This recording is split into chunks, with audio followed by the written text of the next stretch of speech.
Guys, আশা করি তোমরা অনেক ভালো আছো। তা আমি অনেক ভালো আছি। তো এখানে একজন কমেন্ট করেছে পেপারকে বুকমার্ক ফর ডায়মন্ড, তাই এটা বানাতে হবে। তো চলো এটা বানানো যাক।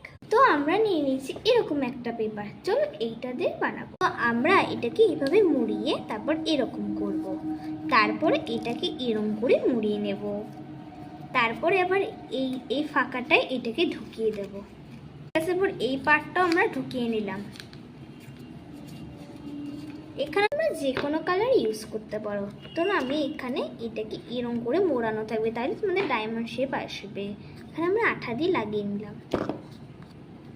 আমরা দাগ টেনে নেব।